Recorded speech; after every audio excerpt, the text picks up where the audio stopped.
Hey, everybody. Welcome to Monday. I am Sybil Wilkes, and it's great to see you as every Monday. Chris Paul is with us. Huggy Lowdown is in absentia again. He's feeling better, I understand, Chris. Now Yes. it was a family engagement. Happy birthday, Danielle, by the way. Yes, there's a big birthday dinner for his sister, Danielle. And whenever Huggy's picking up the check, that's when he doesn't invite me. He doesn't want my food bill. He doesn't want my steak / lobster / scallops on his tab. So, and not to mention the bar tab. Right. Okay. Okay. All right. Well, Chris, I'm glad you're here as always. And I just wanted to talk a little bit to tell people that we're expecting a guest. It is the wonderful Mrs. Opal Lee. And you say, I know that name. So this weekend, we're going to observe Juneteenth. And that will be on Saturday. And Miss Opal Lee is the forefront leader of the move to make Juneteenth a national holiday. And Miss Opal Lee is a resident of Fort Worth, Texas, and people have seen her because a couple of years ago, we saw her as she walked to Washington, D.C., and to make this a national holiday. You may remember her that way. She is a former educator. She is now she really should have last week. She should have been in the race to run for mayor of Fort Worth. But she is a dynamic woman and just love her passion for this. And so without further ado, let us welcome in Mrs. Opal Lee. And she is, standing ovation. Yes. Miss Lee, how are you? Real good. And I need your listeners to know that I'm just a little old lady in tennis shoes, getting in everybody else's business and having a good time doing it. Well, right.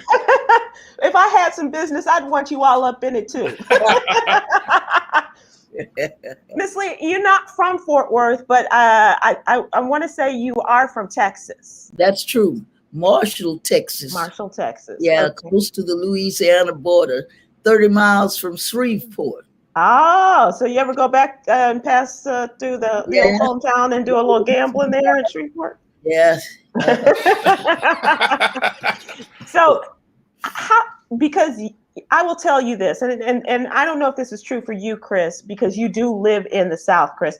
I'm from Chicago, and we did not have the Juneteenth celebrations growing up. We did learn about it, and not in school. We learned about it in not in our history classes, but in my home, and so. The celebration of Juneteenth was never that big. I do have a friend who was a producer of a radio show, and she's from Milwaukee, and it was a major day in Milwaukee, but not so much in Chicago. But how did it come to you that you wanted to spread the word about Juneteenth and have everybody know what an important day it was, and then to go forth and try to make it a national holiday? Well, I'd have to go back and inform you that there was a Reverend Ronald Myers. Mm-hmm. And Reverend Ronald Myers, Chris, was a Baptist minister. He was a medical doctor and a jazz musician. Oh my God. Wow. Big fella like you, Chris. And he was all over these United States, and he's responsible for at least 46 or 7 of the states that celebrate Juneteenth in some another. And so he was adamant about having Juneteenth a national holiday. Mm-hmm. So he started the National Juneteenth Observance Foundation. And we, in that group, are passionate by finishing what he started. Happened to be a little old lady that gets out front. I got to thinking, I was about 89, and I got to thinking, something. If a little old lady in tennis shoes is walking down the highway on our way to Washington, D.C., somebody will take notice. Right. I gathered some people at my church, Baker Chapel, AMA Church, and the pastor, the musician, a county commissioner, a school board member, and several others.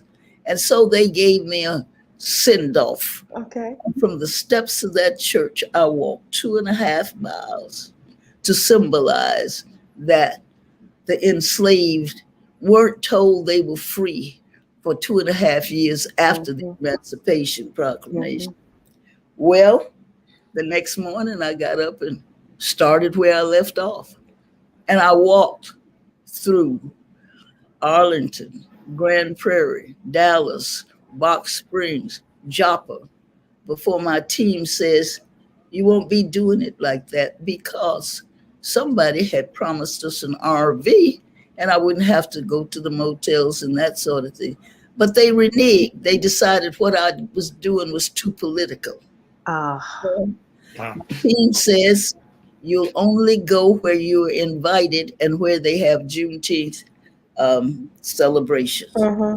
I was invited all over the United States. Shreveport, Texarkana, Little Rock, Fort Smith, Denver, Colorado, Colorado Springs, Chicago, Atlanta, Virginia, North, South Carolina. I was all over the place. And I do that 2.5 miles. I don't want anybody to think I walked 1,400 miles. But you could have. You've absolutely. I would have. But I'm trying to say that if I left September 2016, I actually got to Washington January 2017. Now, we had asked President Obama to walk with us from the Frederick Douglass House to the Capitol, but he was in Chicago. That didn't happen. I didn't get what I wanted, but I'll keep on walking. All right. I'm talking till Juneteenth actually made a holiday.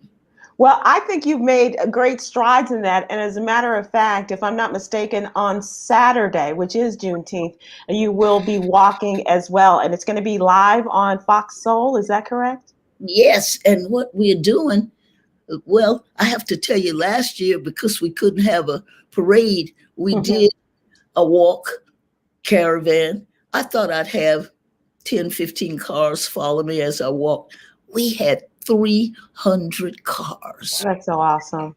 And so this time, if we start at 10, in LA, they'll start at 8, Atlanta, Philadelphia, and New York will start at 11, and it'll be simultaneous, and we'll all be walking at the same time. That's that's going to be fabulous. That's glorious. That really is. That and how about the fact that you've met all of these people, that you have such a large fan club now, of which I am a proud member, because I just think, I remember us talking to you on the Joyner Show a few years ago, and as you were a part of this and starting it, and just at that time, that was a couple of years ago, and now you are a couple of years older, and as a seasoned citizen, you are doing the darn thing.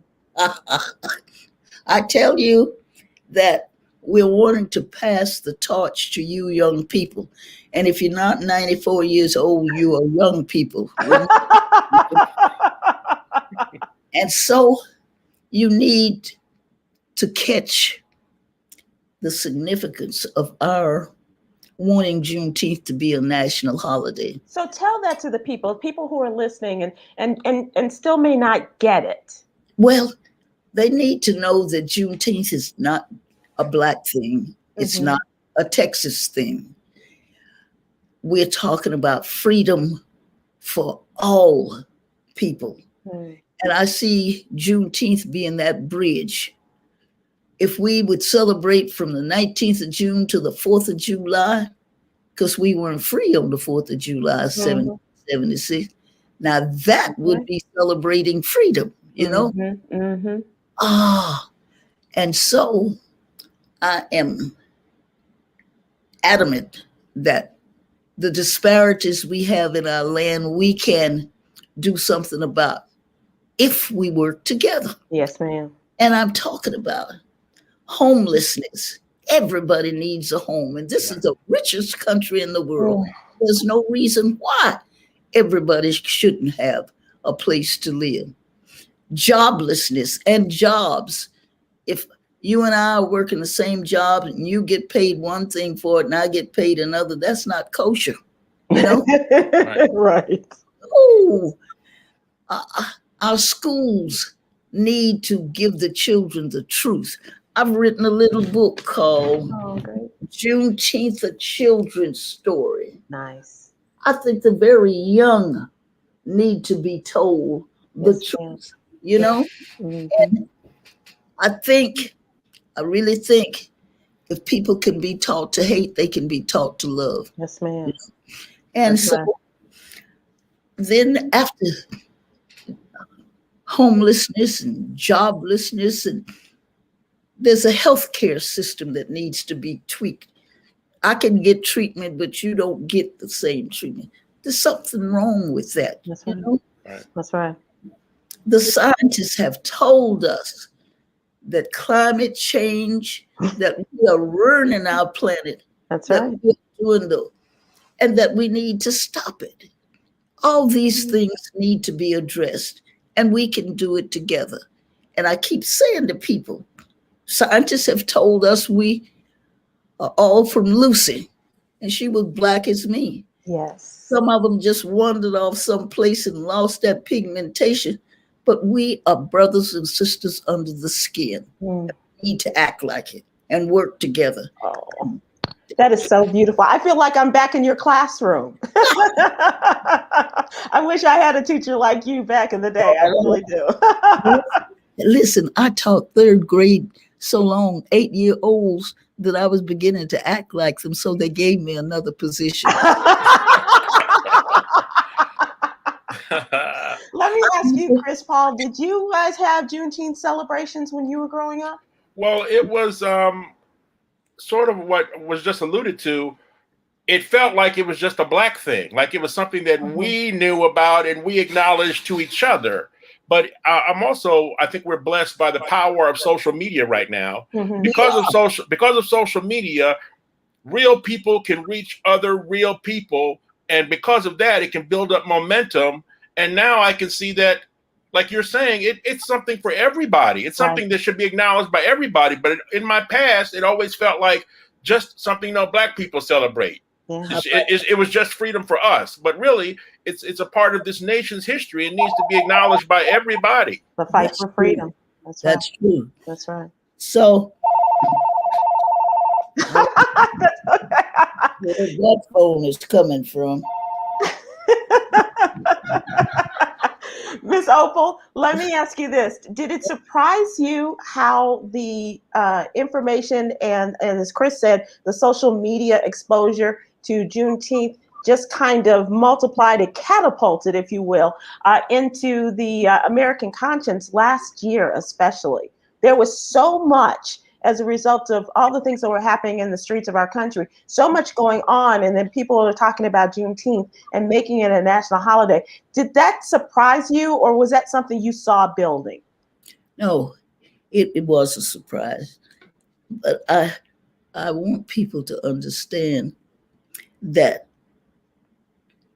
we have to work together. I think about the Quakers and John Brown and Frederick Douglass and Sojourner Truth and those people who helped with the Underground Railroad. They worked in sync to get those people out of there. And we can do the same thing to dispel the disparities that we have. And we must. I really think, it's my opinion, that if we don't do something about climate change, we go all be annihilated at the same cotton picking time. It's true. That is the truth. And strong words there from you, Miss Opal. Cotton picking time. I haven't heard that in a long time. But I will say that, and Chica, I think we have a photo there. For folks that want to participate, they can go to opalswalk2dc.com. That's Opal's Walk. This is what's happening this Saturday. Miss Opal Lee will embark on her annual 2.5-mile walk to recognize the 2.5 years it took for News of Freedom to reach all enslaved people in the United States. And if you'd like to join her and show your support, you can do that. And also go to Opal's Walk, no apostrophe there, the number 2 and the letters dc.com. And also tune into Fox Soul or get in line. Let's just get everybody get out there and join Miss Opal as she makes her walk on Saturday, on Juneteenth, and make it more than a day for folks to get together and have that barbecue and dominoes games. This really, and telling our children the stories. I love your book. I love all of that. And Miss Opal, I love you and your power and your energy and what you're doing. Thank you. I want people to understand that Juneteenth is more than a festival. Mm-hmm. It has educational components, that there's music. The young people from different ethnic groups get together and they do a concert after practicing a week. The art is off the chain. 800 school children were given 12 freedoms gained by the enslaved. They were able to name themselves, learn to read and write. Their children were no longer taken from them. They could get married. They could dress. And we dress to the nine. You know that. Ma'am. Yes, ma'am. I see you today. and that was so. Those children were given that. 800 of them, and 300 of them were jury. We had them all over Tarrant County College. The youngsters are getting to understand Juneteenth. More than a festival. More than a festival. And you are more than just one school teacher from Fort Worth. You are amazing. Indeed. I can't thank you enough for joining us. I was really excited when we were able to confirm this, and I'm just so honored to have you with us today. I really am, and thank you so much. And once again, people go to opalswalk2dc.com, and if we may also thank your granddaughter Deion Sims, please, for helping us to make this happen. I don't know what I'd do without her. But tell your listeners too to talk to their senators and their representatives and let them know that it's not just this one little old lady in tennis shoes wanting it to be a national holiday. Okay. I think when they write the story about Opal Lee and that book comes out, the little old lady in tennis shoes is more than just that. It is truly a powerful motion of action and intent on your part. And I thank you so much for that. Juneteenth is Saturday. Let's get out. And as Miss Opal said, let us continue the walk. Let's continue the celebration as well as talking to people all the way to the day that this country celebrates as Freedom Day. That is, of course, the 4th of July. Let's get out there and happy. Chris, I'm going to get out there. What about you? I'll be with my own group of that I put together called the Freedom Fatties. we don't march, but we'll do a sit-in and a heartbeat. Miss Opal, thank you so much for joining. She was great. Wasn't she delightful? She's great. It's amazing. It took 2 years for Black people in this country to find out that they were free, and it still ain't got to Senator Tim Scott yet. He still hasn't got word. It's a damn shame. Well, let's try. Let's get the folks in South Carolina to swing by his place or in DC if he's still in DC. Let's have him swing by and get that word out to him as we continue our conversation here. He'll be at his window yelling, "Fake news! Fake news!" Well, in that case, then we go down to Florida in front of somebody's posh place of living and see what happens there. Chris, I know that you are up on all the latest things Chris, and I'm not sure. Are you a TikTok member? Oh yeah, I'm on TikTok. Okay, I so haven't really mastered it yet. It's you got to be on there so much. Like you got to crank out so much content. So oh, gotcha. That's why I'm not on it too. I don't have that much to crank out. But here is another TikTok game, and it is described as being deadly. TikTok is they're now having kids who are fighting infections and other things as a result of a mother has issued a warning about the dangers of the new trend after her son was left fighting for his life after swallowing magnets. what?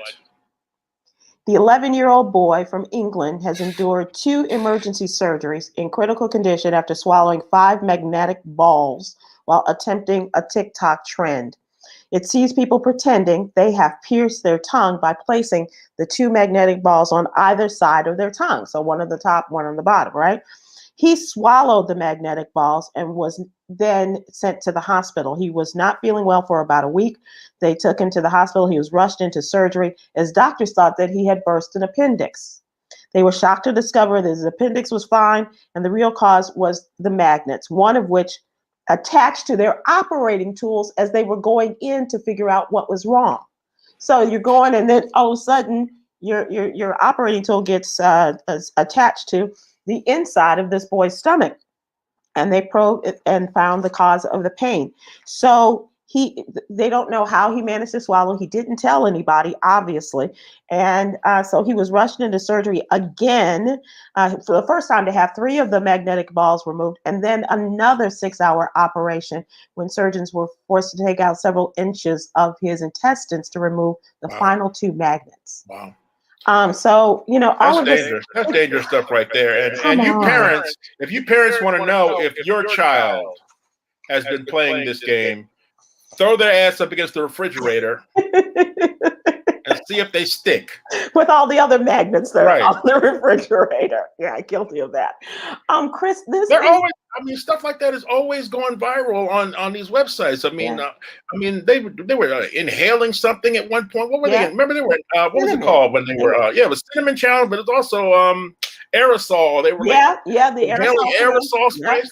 Yeah. I'm like, people are just they're demons starting this. We don't know that it's young people starting this. Right. And it can come from just sick adults, and young people jump on it. And do we know about the Tide Pod challenge? You remember when kids? I remember that. Yeah, that was another one. People were saying we should have known Donald Trump had a chance when folks were eating Tide Pods. Okay, absolutely. Right. Absolutely.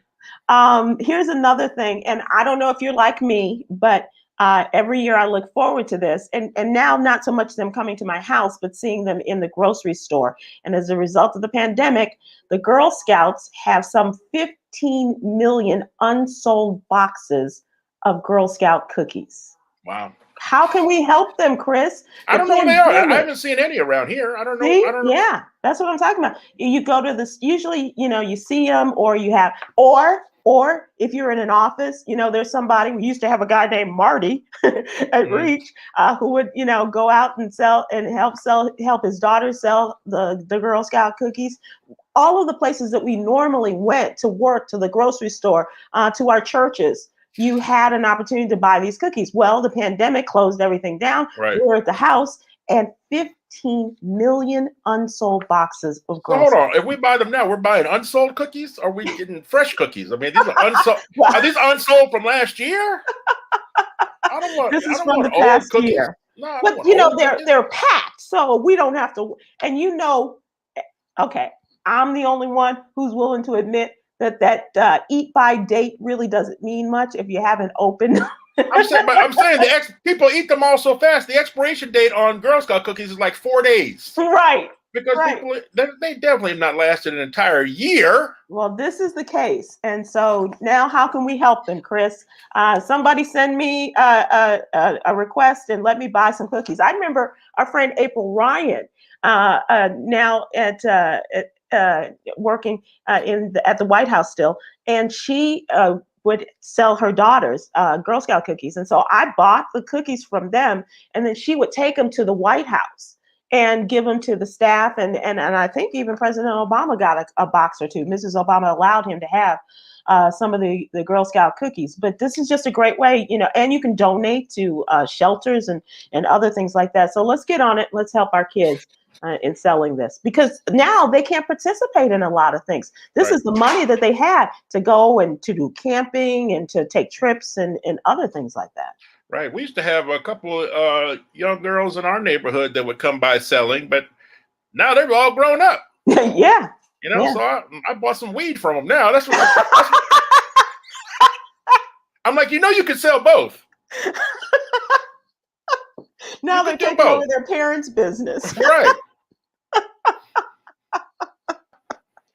Oh gosh, Chris, you got me. You got me. All right, Chris Paul. Sunday, we know Saturday the 19th is Juneteenth, and the celebration there, the observation of Black folks in Texas getting the word that we was free. Sunday is your day. It's Father's Day. What you want to do, honestly, Chris, if this world were yours. Father's Day is Sunday? Father's Day is Sunday. I swear to you, I had absolutely no idea. That is crazy.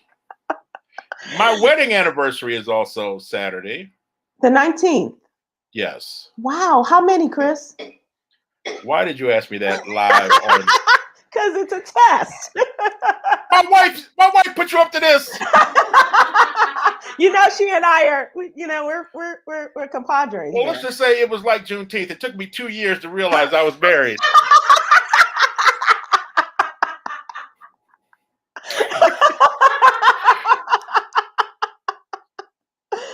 Oh, Chris Paul. Okay, so and my daughter graduates high school on Thursday. This is it? Yeah. Wow. And you guys were just doing college visits, and now here's graduation. And I'm very sad about it. I'm very sad. Your baby. No, the Nets and the Bucks play Game 6 on Thursday.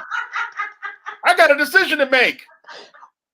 How difficult is this decision, Dad? My daughter will have another graduation. There'll only be another Game 6 of the Nets and the Bucks.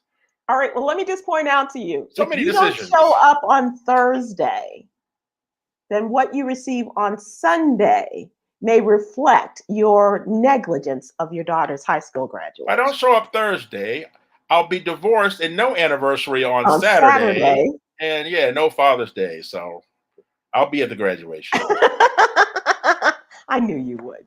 Wow, I did not know. I did not know Father's Day was this weekend. That's crazy. Father's Day is coming up. So you got graduation, you got the wedding anniversary, and Father's Day. How would you like to spend? And I always ask Tom and Jay this, and other guys on the show. How would you like to spend Father's Day? Because they always say, "Oh, dads are always ignored. Everybody's worried about mama, and and doing things for Mother's Day."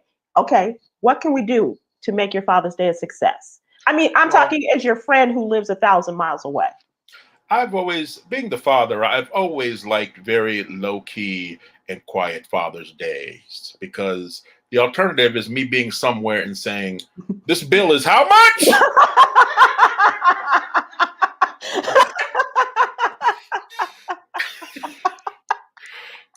So I'd much rather just be home relaxing. Okay, would you like to be home relaxing with your family? Absolutely. Okay, because other people have said, and I won't name names, J. Anthony Brown, I'd like to be left the hell alone. And they'd like to leave him the hell alone. Yeah, that's true too. So I just want to know, because Oprah has a special coming on tomorrow, and let's show that picture of Oprah and her dad. She has a special coming on OWN tomorrow, and celebrating Black dads. And this is honoring our kings. Hello, Maury. Can you run a sample of Oprah's dad real quick for me? I'm not quite sure. Well, she talks about that, Chris. She absolutely talks about it. She says that her the tales of her father and she and her father and her mother, she said they never married. They had sex one time, and then he got a letter after Oprah was born saying, "Send money, you have a daughter." And the reason he did, he said, is because it could have been him. It could have been him. And the responsibility that he took for me, not just a responsibility, but care and love and direction and support as a young teenage girl, is the thing that made the difference in her being who she is now and somebody you never ever would have heard of. So he took responsibility without one more. time, one time, one shot, and you created Oprah. So come on, You got $1 billion sperm, man. come on. What the hell? That's what I thought. What the hell? Wow. And her dad, she said she saw this example over and over again in her dad's barbershop of Black men coming in, working hard, taking responsibility for their families. And, we need to celebrate them. And so this is on OWN tomorrow at 9:00 Eastern, honoring our kings, celebrating Black fatherhood. And I just think it's a great opportunity. So I'm asking dads, what can we do? What can we do? What would you really like? So Chris doesn't want to go out and have the bill presented to him. I mean, honestly, I'm just blessed as is. I mean, I don't think there's nothing they can buy me. There's nothing they can do for me. I love them all. And after the past year we had, just for us to be able to be together, right, will be great. Yeah. Yeah. I mean, and we've learned, how we, we don't need to do things in the big, fashion and the big hoop-de-doo and all of that kind of stuff. But it's just really cool that we see this. So I'm looking forward to celebrating the dads in my life and even those who are father figures, because that goes a long way too. Having grown up without my dad, who passed away when I was just a little girl, I had some really great father figures in my life. So I want to, I want to encourage people to, it may not be your physical father, it may not be the man who gave you life, but definitely want to talk about that. So and can we talk about all the single moms who are going to be on Facebook posting, wish me happy Father's Day. That's right. Say, I'm the father of this house. Really? That's right. Yeah, there is a lot of that. And also, Chris, there are, and I don't know if people see this, but there is a small section in the Hallmark stores for mom on Father's Day. Wow. I didn't know that. You don't see the dad on Mother's Day, but you do see the mom on Father's Day card. So, but you absolutely right. It was absolutely. I'm the father. I'm the father around here. Why do you look like the Joker? All right, Chris Paul. So in advance, I wish you a happy Father's Day. And, thank you. And to Huggy too. And his birthday, I think it's Thursday or Friday. It's definitely this week. Yeah. I want to say it's Friday. So happy birthday in advance to you, and to happy birthday to you, and for your dinner for Danielle. Congratulations to Danielle. We love her. As I said in the news. What if it's even worse? What if this is his own birthday party and I'm not invited? Oh, Chris. It's already bad enough that I'm not invited to his sister's birthday. What if he's actually what if it's one of those joint parties? And I didn't get invited. I would, you know what? I'm about to cuss on your show, Sybil. That's okay. I'm about to cuss on your show. Fuck Huggy Lowdown. And happy birthday. Wow. I hadn't gone that far. Wow. You just put it together. You are the Angela Lansbury of Black news. Bullshit she wrote. That's the name of your show. And this is bullshit. Oh, man. Huggy Lowdown. Send him a link right now. Somebody send him. Chica, send him a link right now. We want proof. Proof, exactly.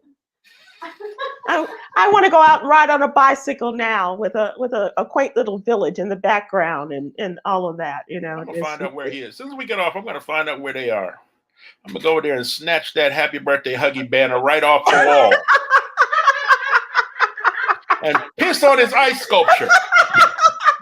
Not the ice sculpture. Right. I'm gonna melt that thing. In a heartbeat, because you're pretty hot right now. I won't even say what I'm doing the chocolate fountain. You don't want to know. You don't want to know. Fuck Huggy Lowdown. This is his party. Are you sure?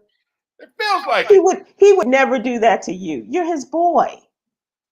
What will this do to the dynamic duo now? I also know. I mean, it's been a whole COVID year.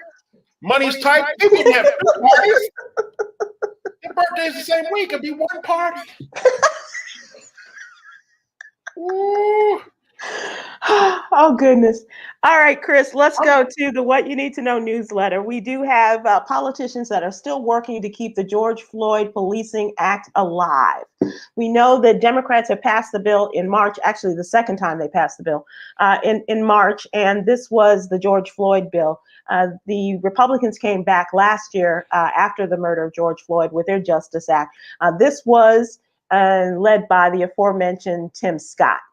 Did not go well. It did not have a lot of the meat that the George Floyd Policing Act bill has, but it did have some things like they wanted to make lynching illegal in the Republican bill. Okay, where is it legal that you need? Hold on, but what happened earlier when there was an actual anti-lynching bill? Right. That right. Was it Senator Paul? Yeah. Exactly. Thank you. Shenanigans.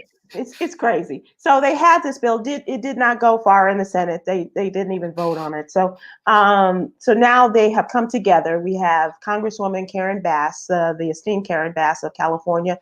We have Cory Booker, the senator from New Jersey, and you have and Tim Scott. So they've been working on this bill, and there are varying reports regarding the bill, but they say that they are making progress. Tim Scott is hedging his bets a little bit.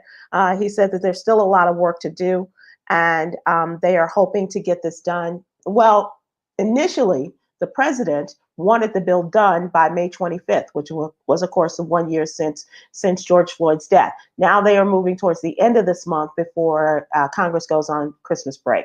So we'll see what happens. But this was just an update to let people know that they're still working on it. And it depends on, who you ask, how far they've gotten on all of this. But we will see. But one of the greatest quotes as a result of this, and talking about, especially about qualified immunity, that's a big deal in this bill, which means that the policemen, as of right now, get immunity for the horrendous acts that they impose upon people, that they wreak upon people. And so a lot of Republicans don't want it. And Lindsey Graham is one who says, I want them to sue the department, not the individual policeman. And so that's how he kind of parses through this.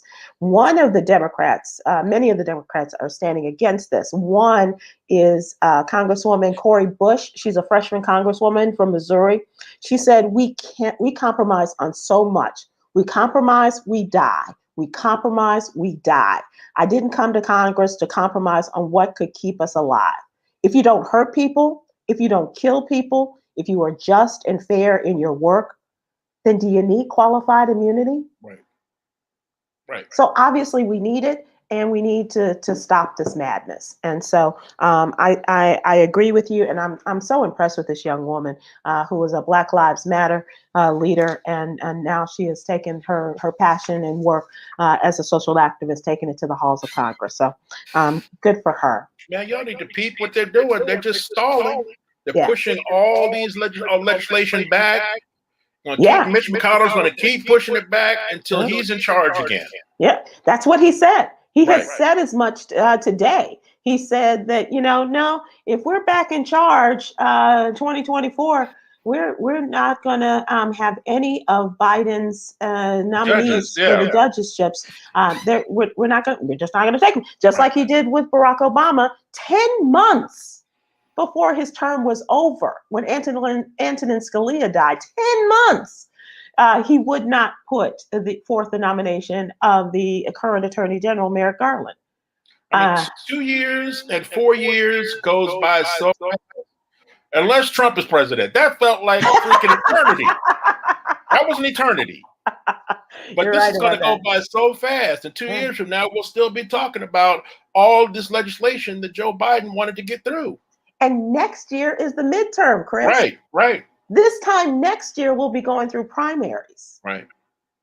You know, Val Demings got into the race in Florida to run for the U.S. Senate, and hopefully she'll ultimately take on Marco Rubio. But in the blink of an eye, just like you watching your kid walk across the stage, perhaps a football field or something stage this week, just like that. You know, Right. she's a grown woman and going off to college, and just like that, we're going to be at midterm elections, and a lot of Democrats going, I don't know, yeah, we support you, and But it's just mind-boggling for not just me, for most of this country, that we're talking about 2 years from now, Mitch McConnell can block everything. yeah, When he's blocking everything right now, how can we he's be? doing it. We're in total power Control. and can't get anything done. It gets blocked. I mean, and he's got Joe Manchin working for him and Right. everything else. Right. Which is a whole nother question about when that guy's up for re-election and if he'll run again. But yeah, I mean, Mitch McConnell is just the evil gift that just keeps on giving to the Republicans, obviously, and taking from us. Coronavirus update today. I believe we passed over the 600,000 mark, the number of people who have died as a result of the coronavirus. I think the whole country kind of feels like it's over, like we're past it. Right. They're opening up ballparks and stadiums, Yeah. and you don't have to wear a mask going in stores and everything. 600,000 people. 100,000 people. It's still going. People are And still the dying. numbers, and they're seeing a number of spurts in about a dozen states, not the least of which is Hawaii, which is the one state that has really had a good vaccination record. The other states, Nevada and Texas and others, don't have as good of a vaccination rate. And now they're seeing these tremendous jumps. And this new Delta variant is coming on. About 10%, they say, of the country is affected now, but it is going to get higher. And hoping that the vaccines, and they're seeing vaccines work in people not becoming infected by the latest variant. But it's scary, man. You're right, but it's that simple. What you just said: the states with a high rate of vaccinations, deaths are way down. Yeah. States with low number of people vaccinated, yeah, deaths are still up. yeah. That's simple. Which side do you want to be on, man? It's really, you can't tell me what to do. I can't tell you that getting this vaccine is going to save your life, not to mention other members of your family or your work family. Really? Right. Meanwhile, nobody's dying from getting the vaccine, from actually getting the vaccination. Come on. Nobody's dying from getting the vaccination. Come on. It's frustrating. It's very frustrating. Great news. I want to give kudos to Darnella Frazier. Darnella Frazier, the young woman who took the video of George Floyd, right. that took to court and led to the conviction of the policeman in the George Floyd murder. She was cited by the Pulitzer Prize people Friday and got a citation, and I believe there's a monetary stipend there too, a monetary amount that she will be given. This young woman changed the world. As important as any other piece of journalism that we've had in this country before. Yeah. As far as the impact of it. Yes, exactly. I mean, come on. Yeah. Incredible. Great for her. Yeah, I'm very excited for her. And I believe she's like 18 or 19 now. But I want to know where she is and is she happy? I know she's talked about having PTSD, but I want to be a part of that group that encourages her, that, pushes her forward, and let her be whatever she wants to be. But she deserves to have the support of people who are thankful for what she did. And I can't thank her enough for doing this. And this isn't something that, I'm not talking about something that affected all of our lives personally, but as a world, as a people, and the pursuit of justice, she made a tremendous impact. There would have been no justice in the whole case without her. Come on. There would have been no justice. I mean, it would have been what their initial police report said. Right. He was in medical distress. Right. Come on. So congratulations to you. And I want to also congratulate this young man. This is time for our trending video of the day, brought to you by, what is that? HotterThanAMofo.com. Sorry, Jay. I'm just messing with you. This is our trending video of the day. And I think a lot of people have seen this. It went viral on TikTok as well as other social media. Take a look at this.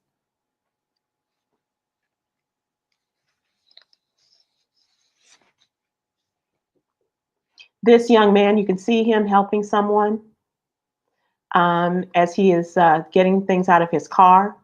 He gets back in, and it does have music underneath it, you know, and obviously we can't play the music. But this young man was captured by video. His name is Jabari Richardson, helping a man in Tallahassee, Florida. It was shared on TikTok and got more than 5 million views. Jabari Richardson is a student at Florida A&M University. He was moving. He saw this man and he took things out of his trunk and gave him shoes and clothes and what have you.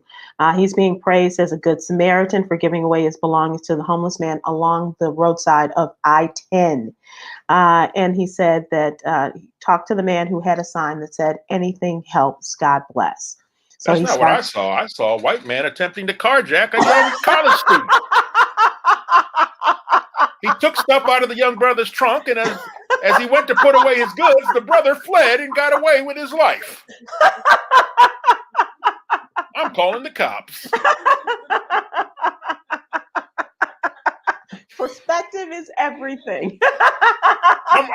I'm wearing my white folks glasses today. I see things through the white perspective. That's what I saw. Well, it's amazing that the white person that filmed this, and I'm assuming that it was, I could be wrong, but I'm assuming that it was, and that she did not have her white folks glasses on. Yes, there's a black man carjacking a white guy, and yes, but it's good. It's you know what? When I saw that video, I was praising the brother in my head, but I also was praising his parents. I said he was raised right. Yeah. When you see young people like that, yep, they were raised right. Yep, he said that he did this without thinking, and that it was a result of his mom. He says, as I was growing up, my mom always taught me there's a lot of people that are in need. Not everyone's blessed as I am. My mom always had clothes and shoes on my back. I am definitely take that for granted, and anything can be gone in the blink of an eye. And it was also important to me the way, just the appearance of the young man too. Yeah. Because he's shirtless and his jeans are sagging. Right. And for so many people, including our own people. Yes. You see a young black man who's dressed like that, and you already have your mind made up the type of person he is. Yep. Absolutely. No, you're wrong. Yep. You're wrong. Those preconceived notions that we, all had, and how he has broken that barrier for a lot of people. And God didn't tell you what your angel would look like. Right. Okay. Right. Yeah. Yeah. I'm hoping my angel looks like a cross between let's see, Chris Paul and Huggy Lowdown. But because they're I hope my angel is at Huggy Lowdown's birthday party right now.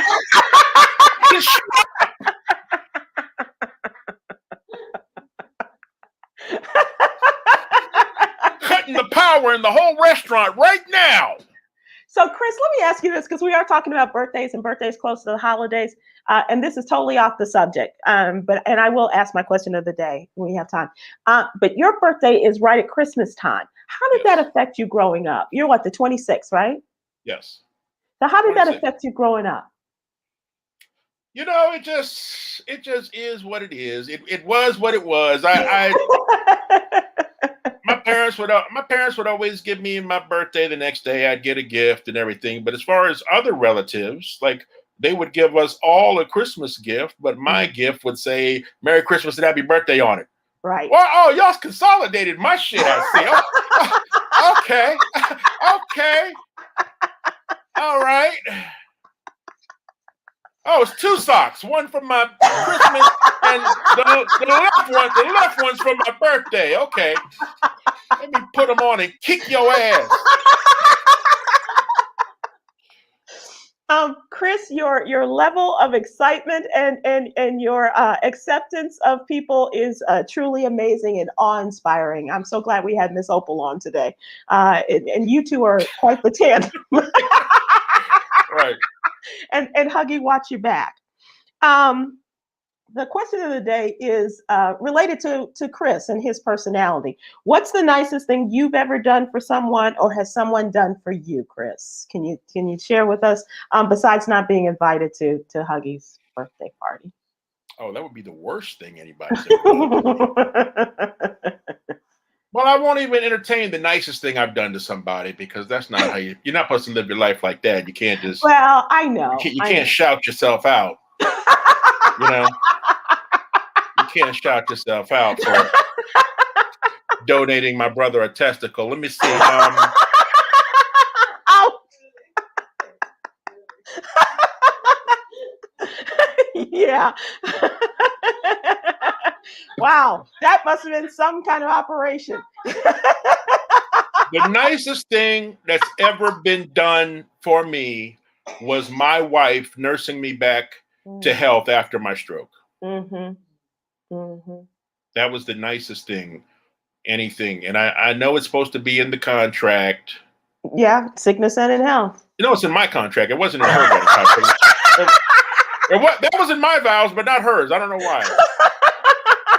But even still, she took care of me.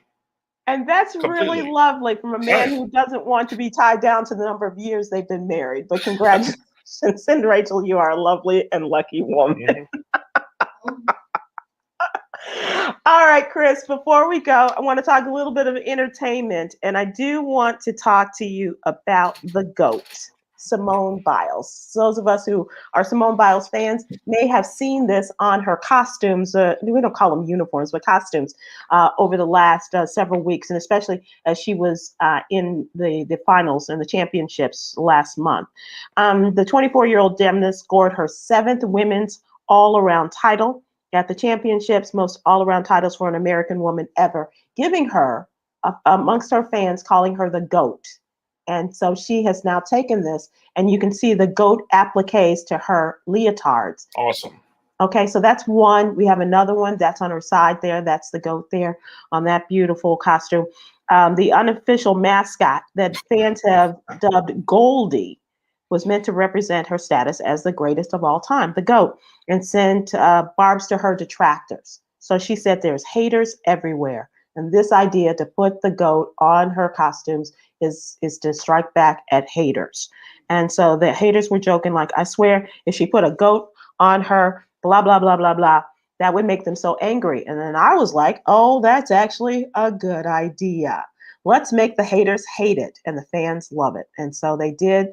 She said that's why they did it. And the rest now, as they say, is history. She is the GOAT, and she has made it official as her mascot. And so now the 4-time Olympic champion became the first woman to land a double pike vault in competition. And now she's gearing up for the 2021 Tokyo Olympics. The trials that postponed, of course, due to the pandemic. Now they're going in about a month or so, and I really wish they wouldn't go, but that's just me. Right. Is that GOAT a trademark logo? Is that? I hope so. I hope so too. Yeah. I hope so. Yeah. I hope so. Yeah. I'm thinking she's got a pretty good management team, and so she's. I'm sure somebody's already tried to trademark GOAT. Yeah. Before, but as far as her actual logo. Right. I mean, it's just it's a matter of showing up in court and who's this other person claiming to be GOAT? Bring them out. Oh shit, Serena. Damn. That would be tough right there. Okay. Little Simone just flipping all over the court, and Serena going, really? Right. Come on, little girl, let's play some tennis. I'm wondering if it goes as far back as when of course Muhammad Ali was called the GOAT. If they had that trademark or had a type of it trademark, right? Or if it was just the initials GOAT. But at any rate, good for her, and I'm very, very happy for her. Everybody, I want to thank you all so much for joining us today. Chris Paul, as always, you make me laugh, and you make me think, and that's a great combination. I wish you a happy graduation day for your baby girl. I wish you a happy anniversary, and I wish you a happy Father's Day. Nobody deserves all those accolades more than you do. Thank you very much. Now, if you'll excuse me, I got a party to get to.